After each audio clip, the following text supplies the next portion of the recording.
E começando a revisão do capítulo 14 de Boruto TBV, o capítulo tem início com Boruto acordando na sala de interrogatório já com seus ferimentos curados. Um interrogatório conduzido por Konohamaru e Ibiki, onde ele também está diante de Shikamaru, Amado e dos conselheiros Koharu e Homura.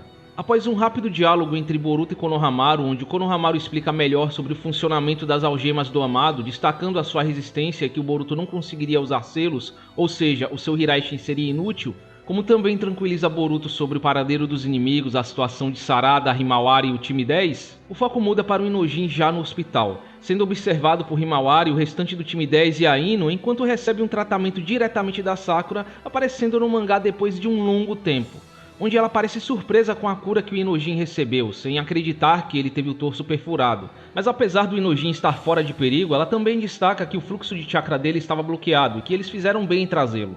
Ele logo acordaria quando o fluxo de chakra fosse restabelecido, deixando a Himawari aliviada, mas a Ino com uma expressão apreensiva ao ver o seu filho nesse estado, mostrando que talvez essa cura da Himawari não seja tão milagrosa assim quanto se imaginava. Prosseguindo, voltando ao interrogatório, em resumo, Boruto é questionado sobre quem são os inimigos que atacaram Konoha e por que eles estavam atrás de Sarada e Himawari. Sendo assim, várias informações sobre as Shinjus humanas que já foram introduzidas nos capítulos anteriores são recapituladas, destacando que algumas delas são reflexos dos ninjas transformados em árvores, como Sasuke e Moegi, que adquirir consciência causou uma mudança na natureza do Jubi, fazendo com que eles busquem informação ao devorar os seus alvos, colocando isso acima de seu instinto natural, e que o Konohamaru é o alvo da Matsuri, mas também é uma informação inédita no meio disso.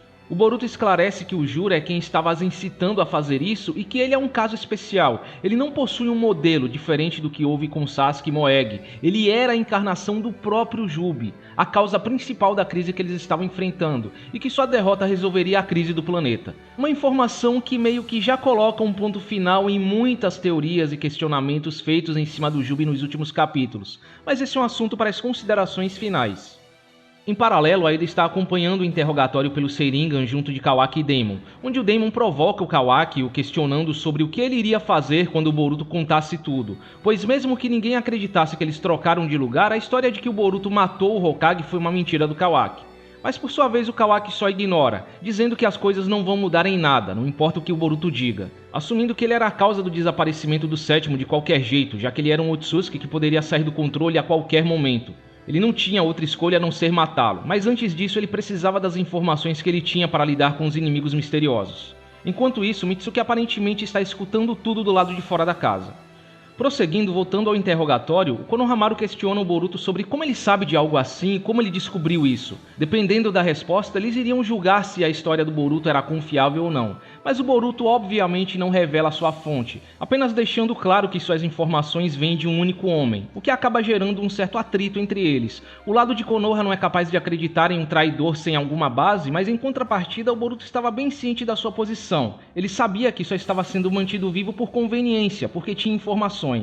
Sendo assim, o conselheiro Homura abre o jogo, deixando claro ao Boruto que independente do que esses monstros estejam atrás, não iria mudar as ações que Konoha deve tomar, fazendo o máximo para eliminar os elementos hostis, e o Boruto era um desses elementos. Independente do que ele dissesse, não deveria achar que iria sair vivo daquela sala.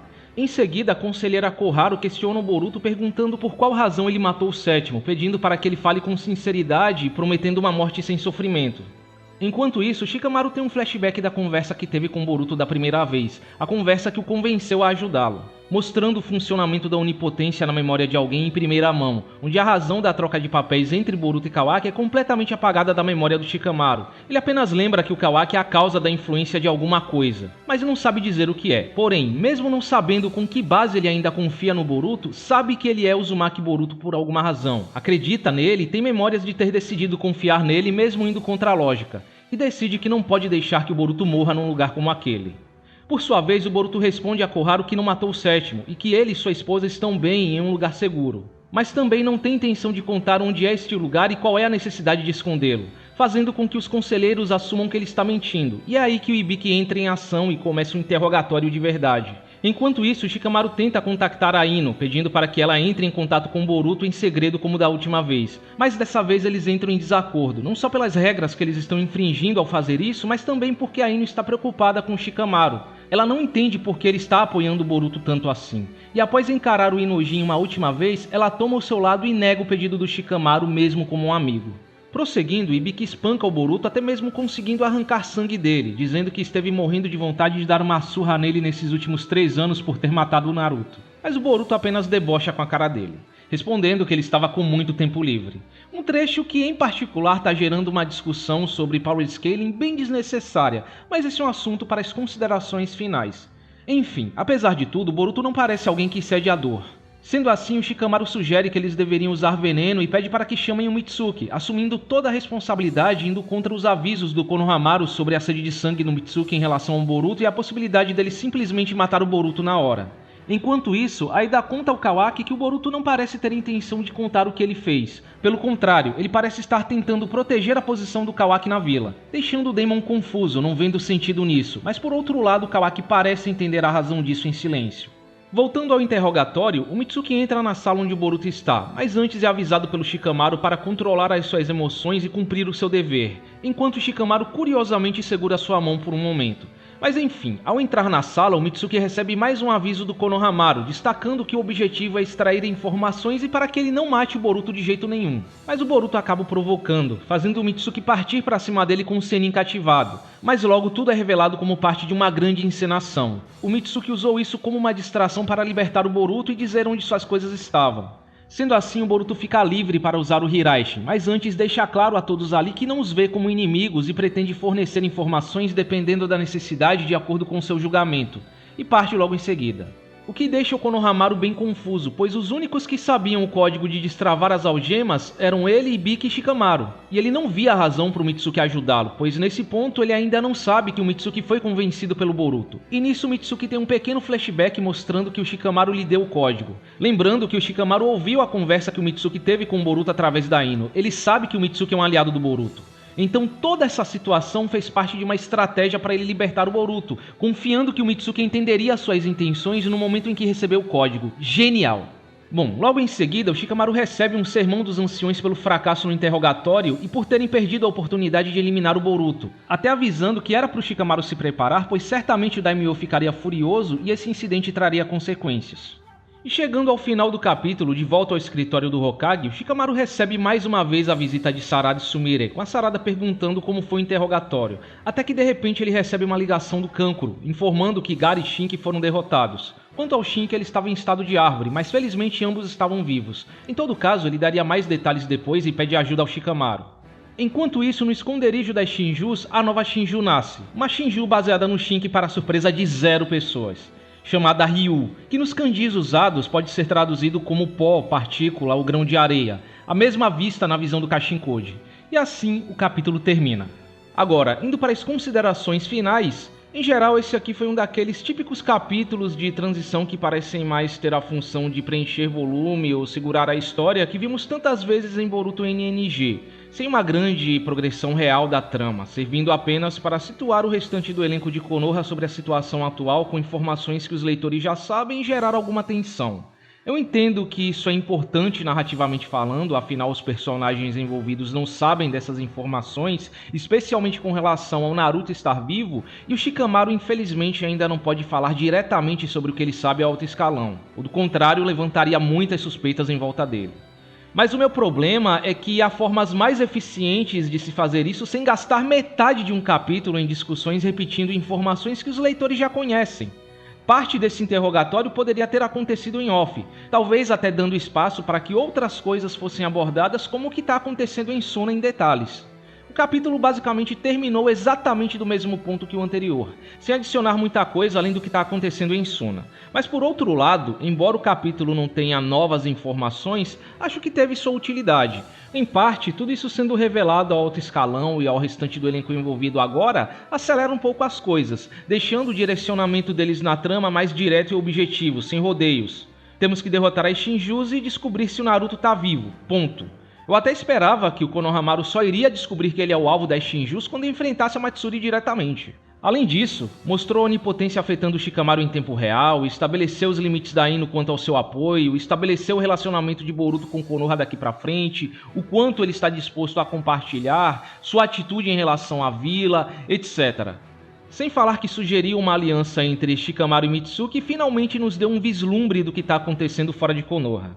O interrogatório em si foi bem sólido e realista, passando um tom de seriedade que até em Naruto não víamos muito, até porque é meio óbvio que ninguém vai acreditar no Boruto num primeiro momento por ele ser um traidor que matou o Hokage e ainda estar trazendo uma história que pode ser absurda nos olhos de muitos à primeira vista sem qualquer prova. Mesmo a forma como Shikamaru conseguiu burlar essa situação e libertar o Boruto ao mesmo tempo que desvia qualquer suspeita de si mesmo e coloca o Mitsuki lá, sem dizer uma única palavra ao Mitsuki, foi bem consistente e, acima de tudo, respeitou o contexto da situação sem qualquer exagero. Foi absolutamente genial. Ele usou o cenário e tudo o que aconteceu anteriormente ao seu favor. Foi uma reviravolta muito bem pensada e construída no decorrer do capítulo por parte dos autores. Eu senti o Shikamaru raiz aqui. Apesar de que, convenhamos que parte dessa situação poderia ter sido facilmente resolvida com um interrogatório mental, como que o Inoichi fez com o prisioneiro de Megakuri. Mas eu não vou botar defeito aqui, porque ambos os interrogatórios, físico e mental, são usados em Konoha. Não esqueçam que o Ibiki é especialista em tortura. Talvez se o físico não tivesse dado certo, certamente eles partiriam para o mental eventualmente. E eu também não ficaria surpreso se o Boruto atual tivesse algum tipo de barreira mental para dificultar isso. E por falar nesse espancamento do Ibiki contra o Boruto, que tá gerando um monte de piadinhas, tipo, mesa nível Deus, o Ibiki nível Deus, bateu no Otsutsuki, blá blá blá, porque em teoria o Boruto deveria ter uma resistência sobre-humana por ser um Otsutsuki e tal. Sinceramente, fazia tempo que eu não via uma discussão tão grande e estúpida por um detalhe tão simples. Acho que é meio óbvio que as algemas estão enfraquecendo o chakra do Boruto em geral. E também eu acho que já deveria ter ficado claro desde Boruto NNG que os receptáculos na forma base, sem karma ou serem Otsutsukis completamente ressuscitados, são basicamente humanos com algumas características de Otsutsuki. Nada garante que o Boruto, mesmo atualmente na forma base e sem conseguir usar chakra, seja tão resistente assim. Sem falar que estamos falando de Battle Shonen que, por natureza, não é muito consistente nesse sentido. Muitas vezes um personagem tem a resistência que o autor acha conveniente para o momento. Numa situação ele tá levando uma panelada na cabeça e sentindo dor, sangrando e tal, e na outra ele tá atravessando rochas em alta velocidade após receber um golpe de um vilão e saindo com alguns arranhões e uma poeira na roupa. Às vezes é bom a gente ter uma certa suspensão de descrença com Shonen. Mas enfim, a desconfiança da Ino em relação ao Boruto e sua, entre aspas, traição é completamente compreensível visto a posição dela e o que aconteceu com Inojin recentemente, que quase morreu em toda essa situação. O capítulo foi muito competente em ilustrar o que ela está sentindo em relação aos últimos acontecimentos. Ela parece meio que culpada pelo que aconteceu com Inojin porque ela ajudou o Boruto, que pode muito bem estar relacionado com esses inimigos do ponto de vista dela. Ela olhou sutilmente para o Inojin antes de recusar a ajuda do Shikamaru dessa vez porque ela é uma mãe antes de Kunoichi. Ela colocou o seu filho acima de sua amizade e talvez ela não seja tão forte assim quanto parece no anime, onde ela aceita muito bem o fato de seu filho ser um ninja e correr risco de morte. Aqui a realidade bateu. Afinal, nem todo mundo é obrigado a seguir os princípios do Kakashi de nunca abandonar seus amigos, ainda mais numa situação dessas. Eu não vejo isso como um demérito para Ino. Aqui foi mostrado a determinação pessoal da Ino, o que deixa a personagem mais humana e toda essa situação mais realista. Apesar de que eu não acho que a Ino vai chegar ao ponto de, por exemplo, delatar o Shikamaru a outro escalão. De qualquer forma, a Ino deixando de apoiar o Boruto pode dar origem a cenários bem interessantes. Há uma teoria se popularizando agora de que essa situação de quase morte e o fluxo de chakra interrompido temporariamente pode levar o Inojin a se tornar imune à onipotência. Quando a onipotência foi usada da primeira vez, o Momoshiki falou sobre a ligação entre chakra e consciência. Então, há alguma chance de que essa interrupção no fluxo de chakra possa ter, entre aspas, reiniciado sua mente, o fazendo lembrar da verdade sobre o Boruto? Esse seria o momento certo agora que a Ino está relutante em ajudar o Shikamaru. O Inojin pelo menos poderia fornecer alguma ajuda tomando o lugar da Ino. Seria bem interessante para o desenvolvimento do personagem.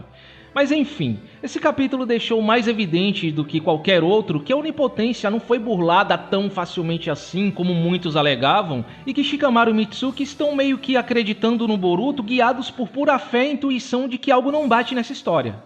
Além disso, há outros detalhes que valem a pena serem comentados e que até tiram algumas dúvidas que surgiram nos últimos capítulos. Como eu apontei no resumo, a cura da Himawari pode não ser tão milagrosa assim. Um tapa na cara de quem falou que a Sakura ou qualquer ninja médica seria inútil a partir de agora, ou que a cura da Himawari seria quebradíssima, capaz de curar todo mundo, tirando completamente a tensão e o perigo das lutas. Ao que parece, ela ainda tem seus problemas para curar ferimentos graves completamente, reativando a circulação de chakra da pessoa. Apenas foi o suficiente para tirar o Inojin de perigo para receber tratamento adequado. Talvez numa luta onde não haja um ninja médico qualificado por perto, a cura da Himawari não seja o suficiente para salvar alguém da morte. Isso até me lembra a cura do Percival de Mokushiroko, que é capaz de curar ferimentos graves, mas se a pessoa já estiver morta ou perder muito sangue, não tem jeito.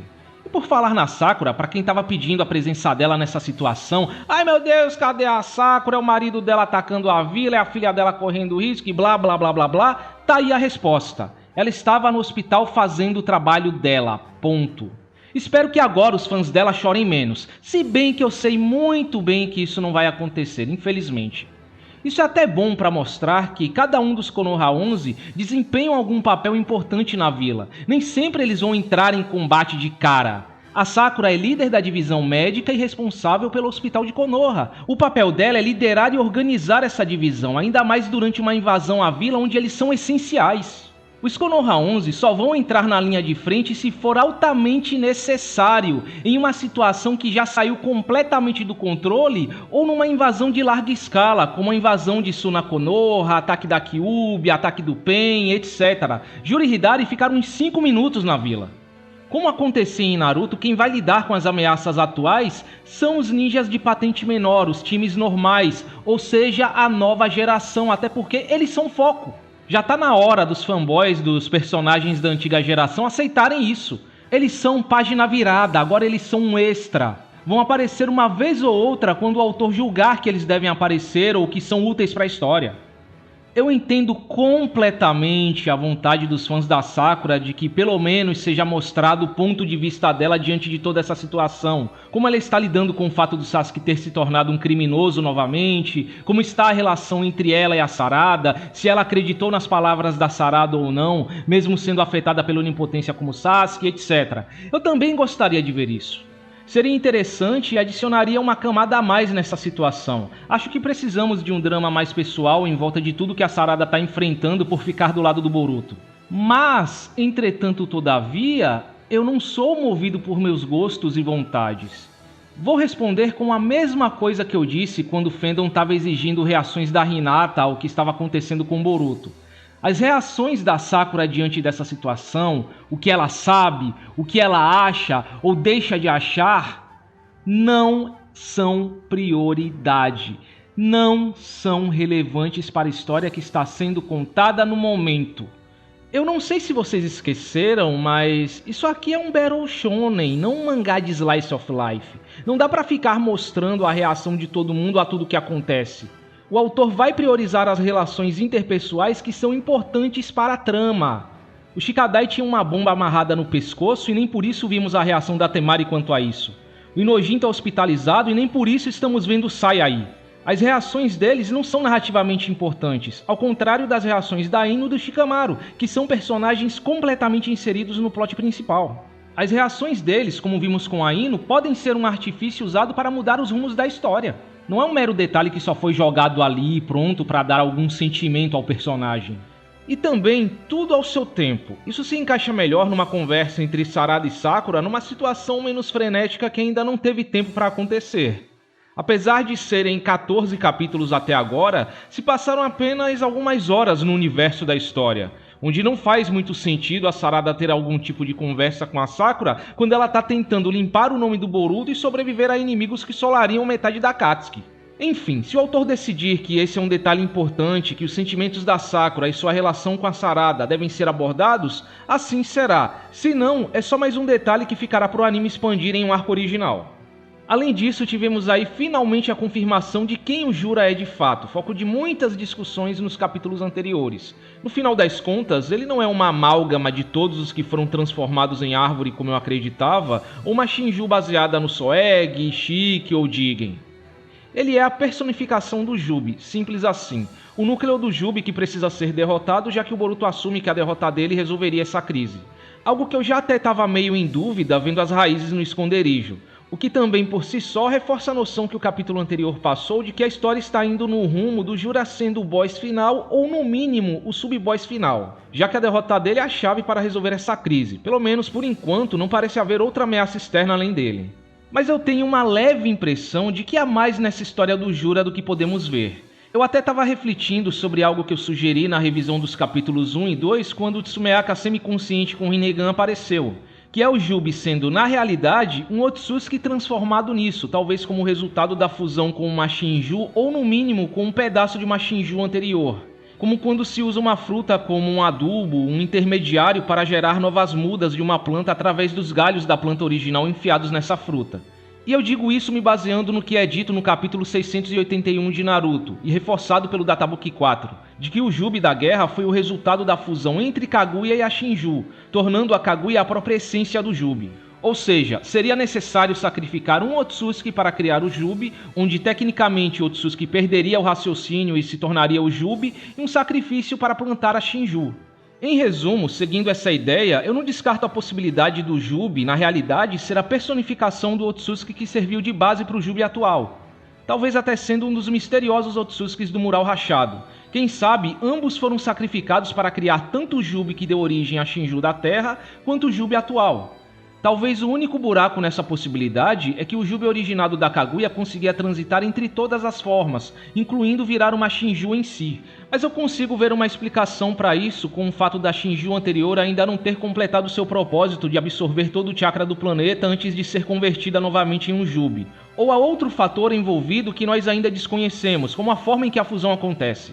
Eu não ficaria surpreso se, por exemplo, o processo de criação dos Zetsus tivesse algo a ver com isso, que também é um processo de fusão com a Shinju. Tipo, se você coloca um humano ligado a Shinju, você cria um Zetsu, mas se você coloca um Otsutsuki, você cria um Jubi. O que a Kaguya fez pode ter sido uma fusão anormal, uma anomalia, como a que supostamente deu origem às Shinjus humanas atuais quando Kodo fundiu os dados de Otsutsuki de seu karma com o Jubi. Isso explicaria bastante coisa. Talvez o Jura esteja atrás da Kurama, que tecnicamente é a maior porção de chakra da Shinju da Terra, porque esse chakra está originalmente atrelado ao parceiro da dupla do Otsutsuki que lhe deu origem. Quem sabe alguém por quem ele nutrisse algum afeto.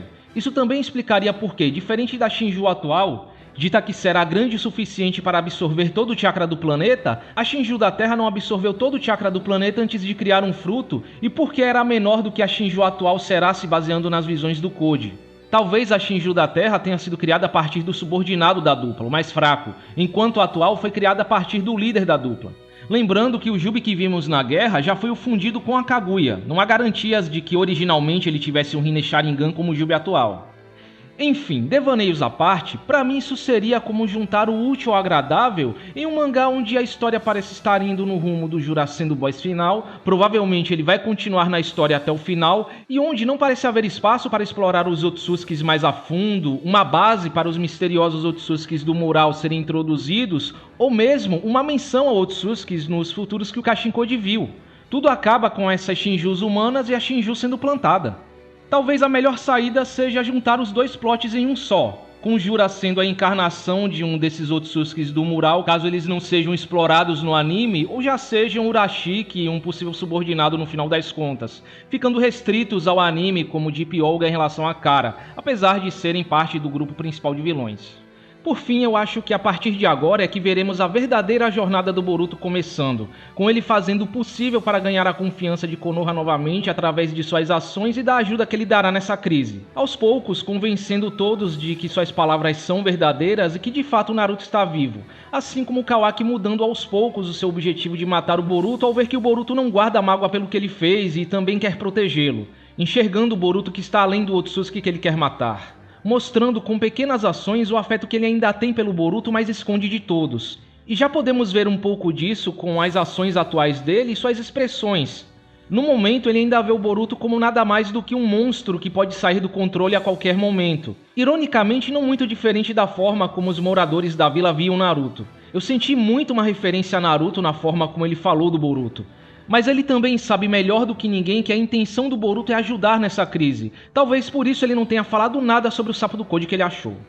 Enfim, estou gostando muito do rumo que a história está tomando, especialmente de todo o plot que está se formando em volta do Shikamaru, uma das melhores coisas desse capítulo. O Shikamaru está praticamente sozinho agora. É a primeira vez que vemos ele tendo que lidar com algo que não pode ser resolvido com uma simples estratégia de Chogi. E isso cria tensão. O Shikamaru acabou de cometer alta traição e não importa como você olhe, parece que a vila toda está contra ele. Ino se recusou a cooperar com Boruto, os anciões afirmaram que haverá consequências e o Konohamaru sabe que apenas 3 pessoas sabiam do código das algemas, o que pode levar a suspeitas em cima do Shikamaru. Vai ser muito interessante ver como é que ele vai seguir daqui pra frente com o cerco se fechando ao seu redor. Ou até se ele vai conseguir fazer alguma coisa, porque eu não duvido que ele acabe perdendo o cargo de Hokage interino. Quem sabe até sendo substituído por alguém mais submisso aos anciões, quem sabe até o Konohamaru. Quanto às minhas expectativas para o próximo capítulo, acho que já está óbvio que teremos uma missão em Suna, não só pela ajuda que o Kankuro pediu, mas também porque o objetivo atual das Shinjus é eliminar o Kashinkode, que está em algum lugar do País do Vento, sem falar que o Ryu, a nova Shinju, certamente deve ter o Gaara como alvo, ou no mínimo o Shikadai como eu sugeri na revisão passada. Tudo se encaixa perfeitamente. Acho que faz todo sentido que essa nova Shinju seja baseada no Shinki, ainda mais levando em consideração que a Matsuri estava investigando quem era o apoiador do Boruto e que o esconderijo do Kashinkode fica no País do Vento. É meio óbvio que ela seria levada a Suna, onde ela acabou enfrentando o Gaara e Shinki, simples assim. Quem ficou forçando a barra, dizendo que esse personagem seria o Naruto, ou fez isso na ingenuidade, porque simplesmente ouviu essa teoria em algum lugar, ou fez isso com segundas intenções. Não se enganem. Enfim, sei que muitos esperam que haja um flashback dessa luta contra a Matsuri no próximo capítulo. Pessoalmente, eu também quero, mas sendo realista, conhecendo Boruto, essa provavelmente é uma luta que ficará em off mesmo, talvez sendo mostrada na íntegra no anime sendo otimista. Se Sasuke vs Kodo, que envolveu personagens mais importantes, ficou em off, quem dirá essa? Eu também tenho uma leve impressão de que os únicos que serão escolhidos serão aqueles que não são alvos das Shinjus. Até porque, menos que haja a intenção de fazer uma armadilha, não teria por que mandar os alvos para essa missão. Esse pode ser um ótimo momento para Mitsuki, Chocho e Shikadai terem o seu destaque, visto que Shikadai tem uma relação com Suna e no anime o Mitsuki lutou contra o Shinki, sendo até sugerida uma certa rivalidade. Mas em todo caso, fiquemos aí no aguardo do próximo capítulo. Bom, então é isso, espero que tenham gostado da revisão e nos vemos no próximo vídeo.